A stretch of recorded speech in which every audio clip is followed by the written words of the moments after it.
I've been skateboarding for almost 20 years and skateboarding with Skye for almost 10. So in this bay, we got all the power. Right in here, this pops up and reveals a TV. People ask all the time how I get up here. To be honest, if I'm in the mood, I will run and jump into the bed. Hi, I'm Jonathan. Let's take a tour.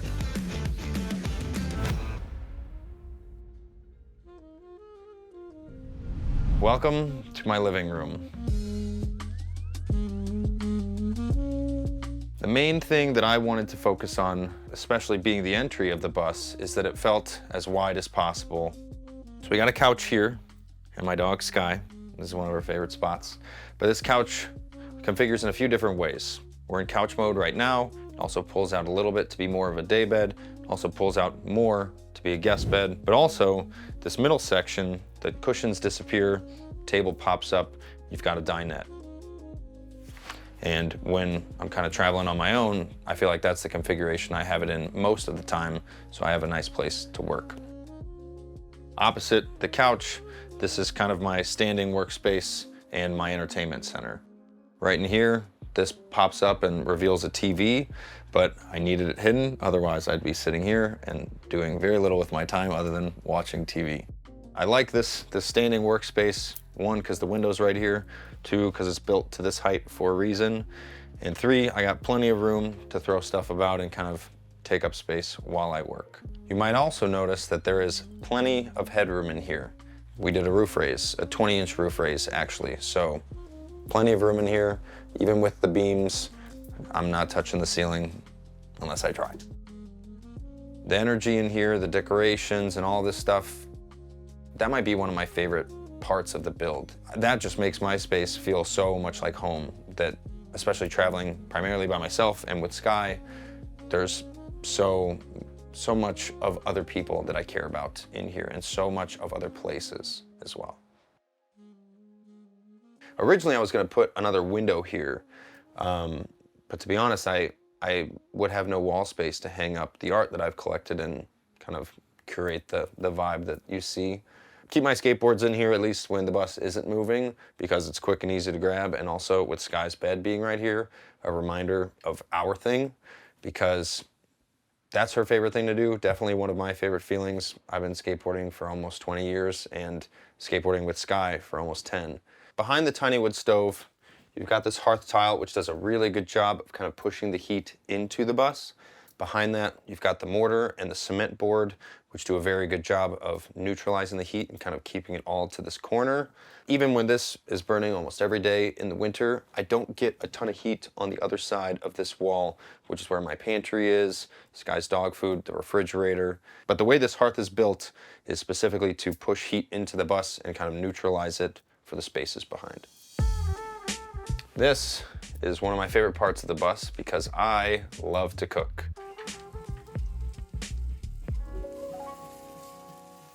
And because I love to cook, I made very few compromises in the kitchen.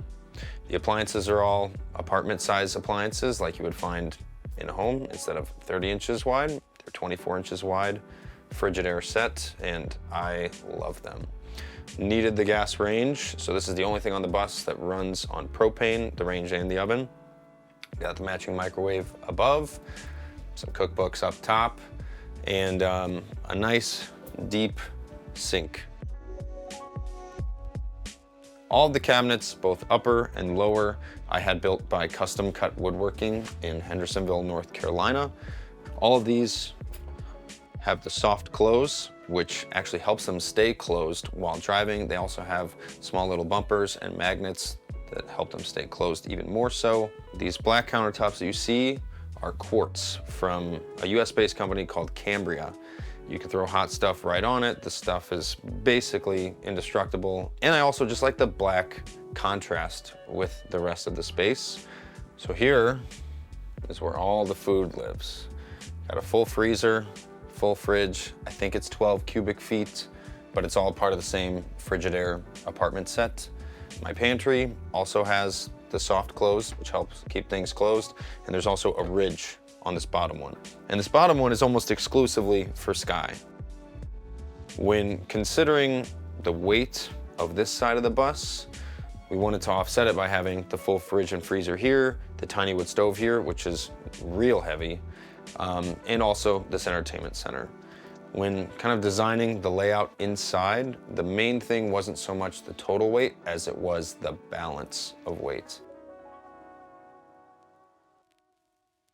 I worked with Luke and skoolie.com for damn near everything. I moved to Hendersonville, North Carolina at the end of 2019. He helped me source this bus from BGA school buses in North Florida at the beginning of 2020, and then we brought it back to his shop in Hendersonville. The bus itself, I think, was $7,000 from BGA school buses. It's a 36-foot flat nose school bus, Bluebird TC2000 with a Cummins 5.9 and an Allison transmission. The total cost of the build out, both working with Luke and skoolie.com and Greg at Custom Cut Woodworking and Gomez Upholstery in St. Louis, was roughly $175,000. I'm very thankful for the time, the energy, the resources, and the help that went into bringing this to life. From the angle you're seeing, you got the bathroom vanity, green to match the kitchen, same Cambria quartz countertops, and this kind of like sealed concrete vessel sink I actually got from a lady on Etsy, and I love it. It's like a nice pop of color in here, kind of breaks up the color scheme that you find everywhere else. And then this mirror is also a medicine cabinet that hides at least the toiletries I use on a regular basis. This is the separate compost toilet with the urine diverter. I know people who talk about the Nature's Head or some of the other options, they said their least favorite part is dealing with that liquids bin. So I really like that I have a urine diverter go straight to my gray tank. And also the solids compost bin, it has a fan that runs 24/7 and vents outside. So I really don't get a smell. I usually use peat moss or sawdust for the compost. And I prefer sawdust. It's just a little harder to find sometimes because I like the smell of wood much better than poop, and I feel like I get a little more poop smell with the peat moss. I do love the shower. I use it quite often. The Nebbia by Moen shower head makes that possible because the average shower head is using 3 to 5 gallons a minute. This one I think uses 1.4 gallons a minute and still delivers like a really nice bit of pressure. And I mean, the spa shower head experience that they sell you is very real. There's 2 different types of tile in the shower, and I really like how the look came out. You got large format tile on these walls, and you got kind of the small format like mosaic irregular pattern on the side wall. You might also notice that the ceiling is different in the shower and the bathroom than the rest of the bus. There's no beams here for a couple reasons. One, you lose headspace with those beams, and 2, you already lose a little bit of headspace in this area because the shower sits above the wheel well, which does a couple things. 1, it hides the wheel well. 2, it creates some space to have a good sized shower. This is a standard 4x3 shower pan that you can buy at Lowe's or Home Depot. And lastly, the shower curtain, if you want to call it a curtain, it's actually the Nautilus retractable RV door, the like translucent type. Clicks right there, and it's self-cleaning also. This little bit, as the water kind of drains and squeegees, it runs down into the drain, which is a very nice feature. It's like 2015, and I'm a college student. Watching some show on HGTV about tiny homes, and there's a young couple showing off their bus. And that was the first time it occurred to me that this was a thing that you could do. I couldn't let go of it though. I wrote about it, I journaled about it, I drew about it. I had these lists of like what my hypothetical bus home would look like and feel like, where I could take it, what it was capable of. I just couldn't let go of that idea. I was hyper fixated on it until 2019, when I decided I was either going crazy or I was gonna do something about this, and I bought a bus. I moved in summer of 2022, so I've been living in it full time for 2 years now. There's something very powerful about bringing this idea, this thing that just exists in your mind, and materializing it into something real. Ultimately, it was so worth it. The ways that it's changed my life, the ways that it's changed her life, the ways that it's opened our world to all these people, places, and experiences that we may never have crossed paths with if it weren't for this. Welcome to my bedroom. So in here I've got a queen mattress. It's lofted pretty high, as you can tell. It's kind of like chest height. People ask all the time how I get up here. To be honest, if I'm in the mood, I will run and jump into the bed, but I've got a step ladder here that makes getting in and out of the bed very easy. The platform that it's sitting on is all lined with coconut core so that I'm not holding a bunch of moisture. I know there's a few different ways to do that, but I feel like the cocoa core has been working very well for me, and also it's kind of aesthetically pleasing. And under the bed, I've got tons of storage. There's 3 dresser drawers right here. I've got a big shoe closet here in the middle, and then another 3 dresser drawers on the other side. So a total 6 dresser drawers, big shoe closet, and actually I've got a full standing wardrobe and another 2 drawers right here. So in this bay, we got all the power.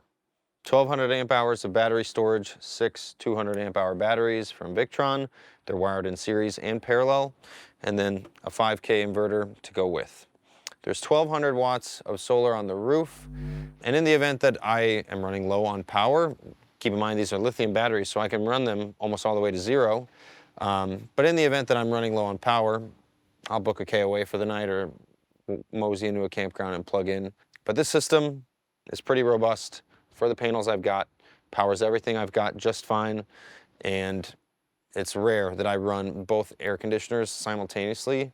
But when I do, I feel like I draw about 10 to 12% of my battery bank per hour. You have all the fuses, relays, switches. You have your breaker box, just like you would have in a house.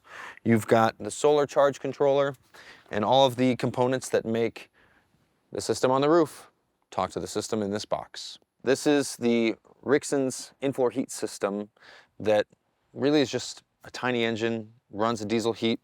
There's a separate exhaust that runs underneath. It runs my in-floor heat, my diesel hot water, redundant engine block heater as well, and very, very important system for me in the winter. Welcome to the roof. I hang out here all the time. What I'm standing on is Trex composite decking. Think of it like a dock. This stuff weathers very nicely. It's all sitting on an extruded aluminum railing system from a company called 8020. And that 8020 railing system is attached by the skoolie.com swivel feet tip to tail. Those air conditioners we talked about, they pop through here and they're kind of boxed out by the 8020 system. My Max Air fan that sits between the bathroom and the shower. And on the ground here, my tiny wood stove flue. It's currently capped for the summer, but that is normally the tallest part of my bus. When I've got the winter cap on, I'm at 13'1". And that is the roof. One of the things that I feel like has really made an impact on me and how I travel is the beautiful public lands and spaces that I get to park. When I initially hit the road in 2022, I was very intentional about like, okay, if I'm gonna be actively recreating and using these public lands, I want to give back. So my work and the events that I've frequented and the patrons that support me, we've planted over 2,000 trees with the National Forest Foundation. And my goal before this chapter of life comes to an end is to plant at least 10,000 trees. Mental health is also a big thing that matters to me, even down to the name of my coaching and consulting business, Keep Going. It's a very simple message, but it came from a very scary place.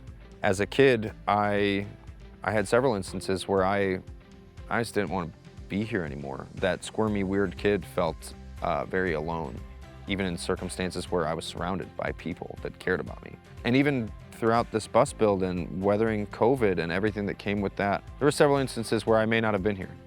And in, I think, the fall of 2021, I got Keep Going tattooed on my left wrist as like a permanent note to self. And it had been a mantra in my journals for a very long time, and it still is. But I've come to really appreciate it because it's forced me to grow and to evolve and to be aware of how I take up space and the impact that I leave and the footprint that follows me everywhere I go.